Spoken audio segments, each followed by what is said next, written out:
Olá, terceira série do ensino médio, tudo bem com vocês? Eu sou o professor Rosângelo Assis, professor de Filosofia do Centro de Mídias. Vamos ver o que vai acontecer nessa aula? É a aula de número 10, aula de revisão e avaliação. Então, venham comigo e vamos à nossa revisão.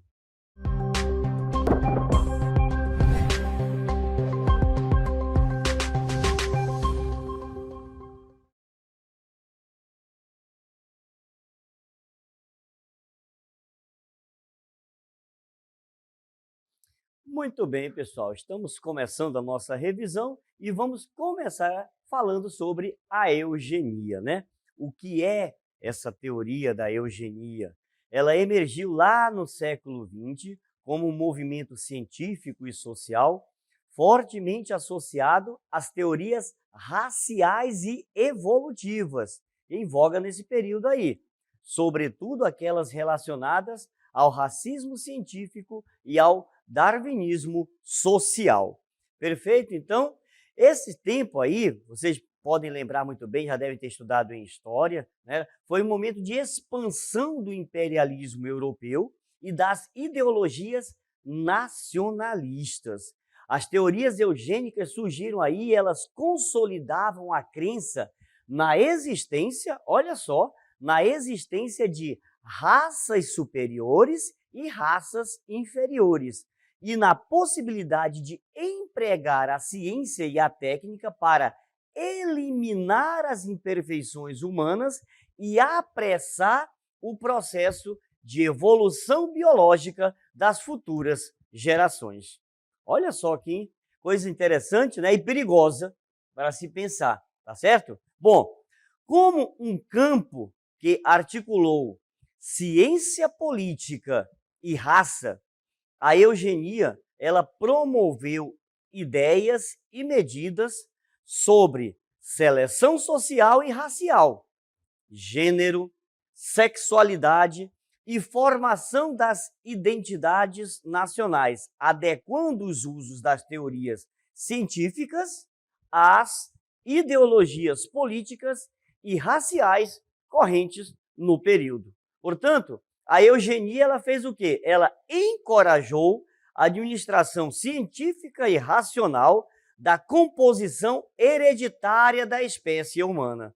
Ou seja, ela introduziu ideias que incluíam a segregação racial, a esterilização, essa esterilização compulsória e o racismo, perfeito? A eugenia ela ficou especialmente associada aos horrores cometidos pelos nazistas contra os judeus, lá na Segunda Guerra Mundial, vocês estão lembrados muito bem, né? Contra os judeus, contra os doentes mentais, homossexuais e outras minorias étnicas e sociais, perfeito? Daí, gente, olha só, a importância de se estudar, de se compreender, né, esse assunto aí. Para quê? Para que esses horrores não se repitam mais. Por mais improvável que pareça aos olhos de hoje, lá nas primeiras décadas do século XX, médicos e cientistas e intelectuais, eles participaram do movimento eugênico, que em sua linha mais extrema defendia o quê? Práticas para excluir indesejáveis, impedindo assim a sua reprodução. E atualmente, o ideário eugênico ainda se faz presente na nossa sociedade. Olha o perigo. Em geral, é relacionado aos estudos genéticos, tá?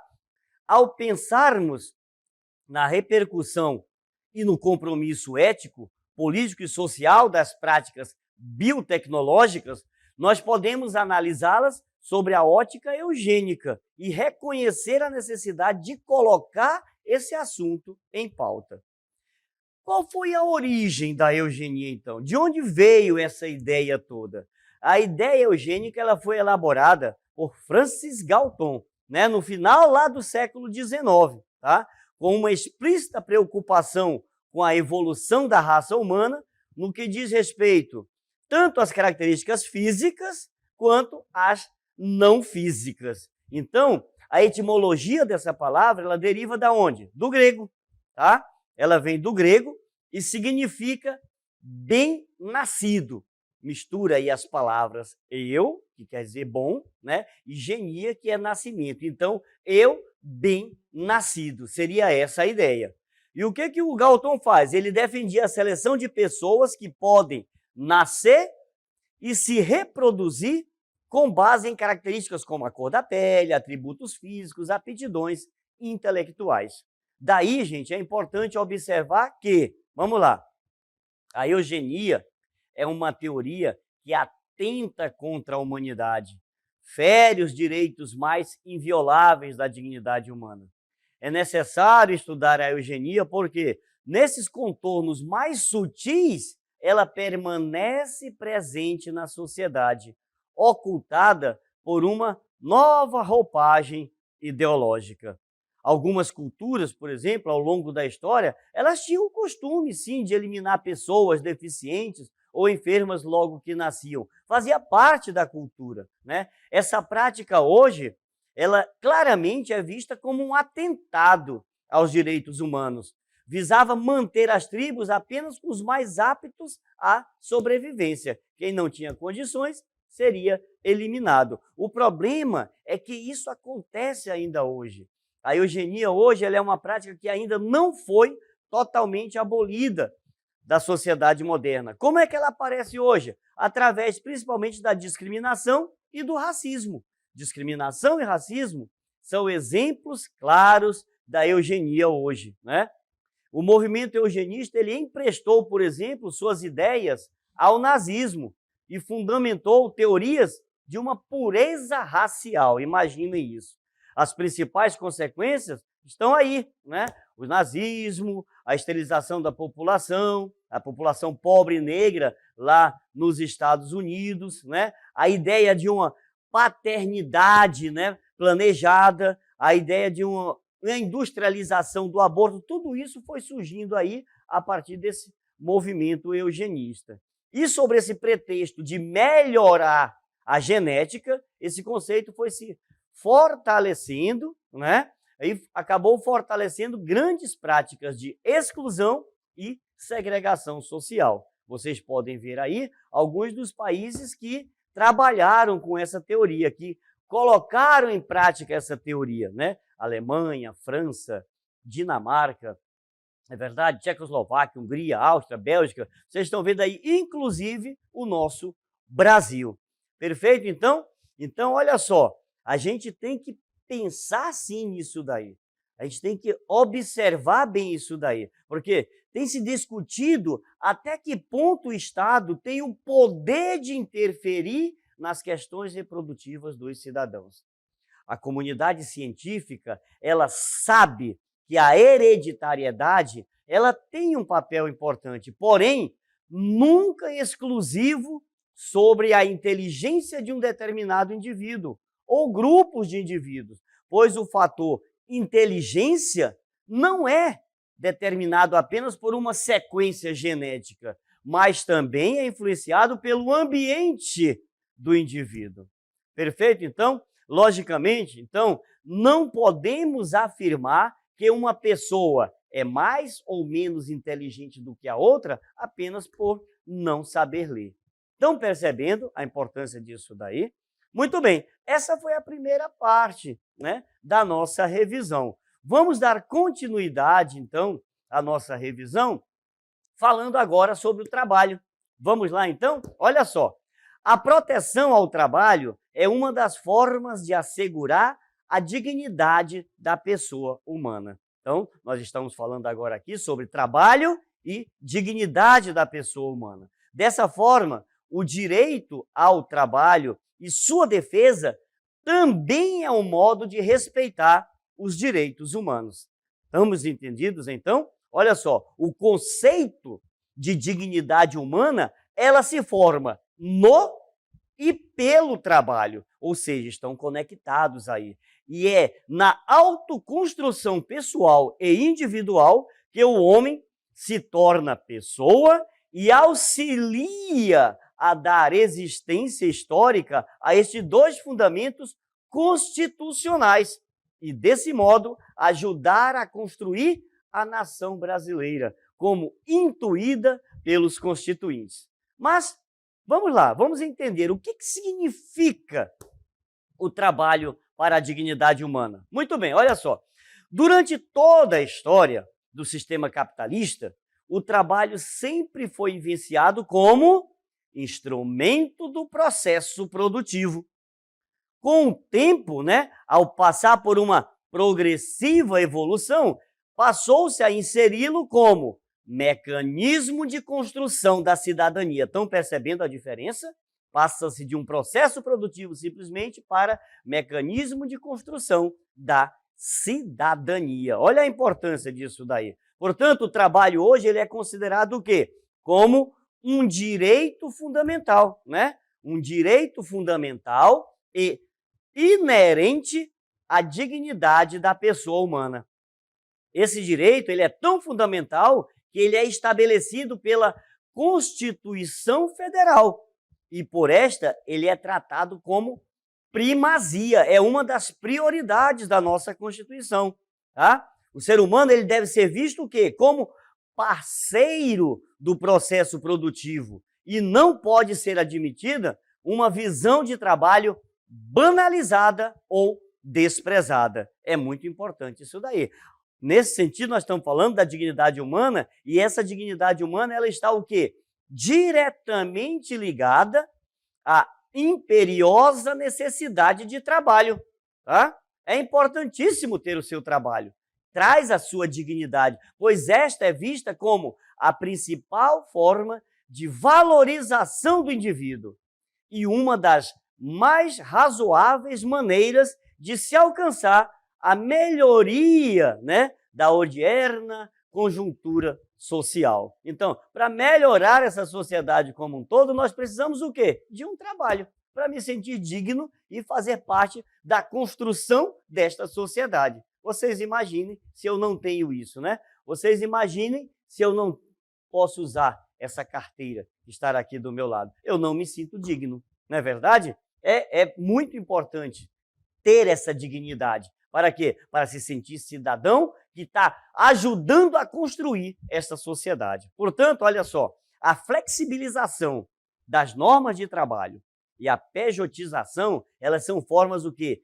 Individualistas do empregador de alavancar seu crescimento econômico em detrimento dos direitos trabalhistas do empregado.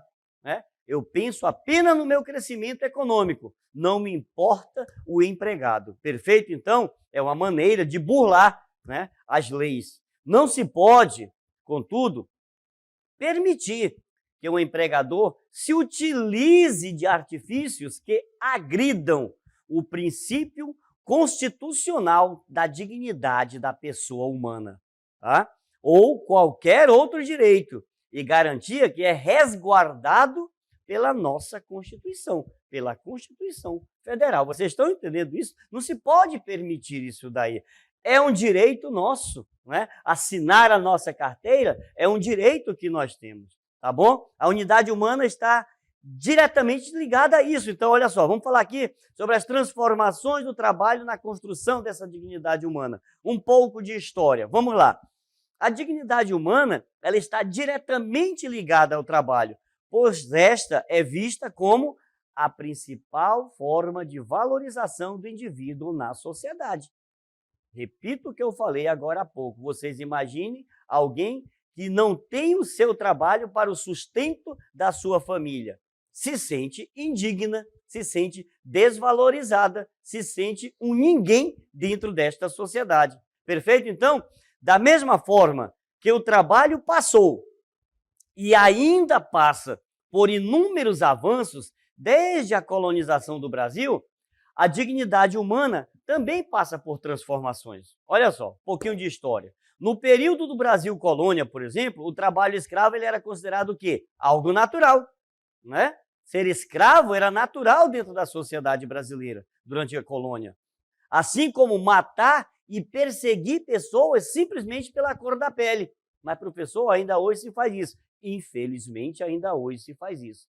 Mas nós estamos falando lá de 1888, quando foi promulgada uma lei a qual pôs fim à escravidão, que dava direito de posse a uma pessoa sobre a outra. Imagina, né?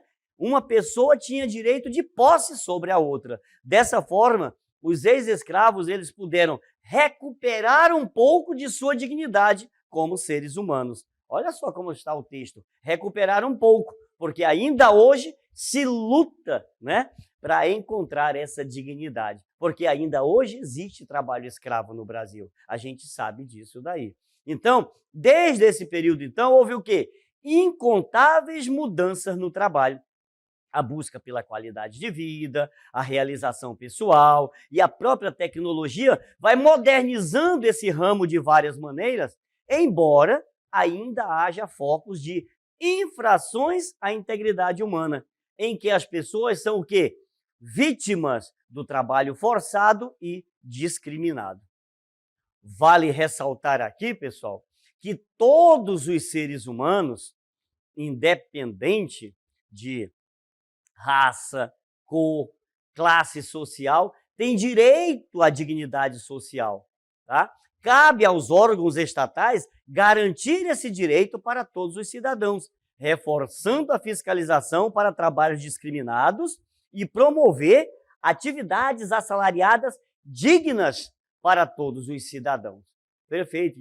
Então existe esse compromisso. É importante que haja esse compromisso. E isso está lá na Constituição Federal.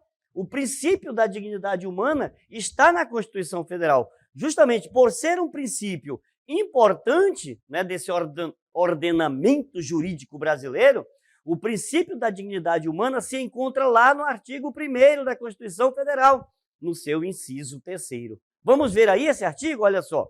Diz assim: a República Federativa do Brasil, formada pela união indissolúvel dos estados e municípios e do Distrito Federal, constitui-se em Estado democrático de direito e tem como fundamentos, vamos lá, inciso 1, a soberania, 2, a cidadania, 3, a dignidade da pessoa humana. E aí continua. 4, os valores sociais do trabalho e da livre iniciativa. E 5, o pluralismo político. Perfeito? Então, olha lá no inciso 3, a dignidade da pessoa humana. E onde nós vamos encontrar essa dignidade? No trabalho. Ou seja, gente, na Carta Maior Brasileira, a nossa Constituição, a dignidade da pessoa humana se apresenta como um dos fundamentos primários da Constituição do Estado Democrático de Direito do Brasil. Isso determina o quê? Que todas as outras legislações devem obrigatoriamente considerar a dignidade da pessoa humana para a sua existência, impedindo o quê? A criação de normativas que coloquem o ser humano em condição degradante para a sua honra, a sua espiritualidade e a sua dignidade. Conseguiram me entender? Conseguiram acompanhar o meu raciocínio? Viram a importância de se discutir esse assunto dentro da nossa sociedade? Nós tocamos em 2 assuntos extremamente importantes aqui na nossa revisão. Nós falamos de eugenia, né? Que é a ideia do bem-nascido. Quem não está bem nascido aí pode ser excluído da sociedade. E nós falamos de trabalho, aqui, né? A carteira aqui. Dizemos que o trabalho ele é importante para quê? Para a minha dignidade como ser humano dentro desta sociedade. E que esse trabalho, essa ideia de dignidade, através desse trabalho, está onde? Na Constituição Federal. Então, gente, vamos tentar, né? Não só na nossa revisão aqui, mas no nosso existir como um todo, lutar contra todo e qualquer tipo de preconceito, discriminação, desigualdade social. Perfeito, então? E vamos buscar cada vez mais enfatizar da dignidade do ser humano. Eu espero que tenham conseguido acompanhar bem aqui a nossa revisão, tá bom? Eu espero que tenham gostado e vamos nos encontrar na nossa próxima aula. Até!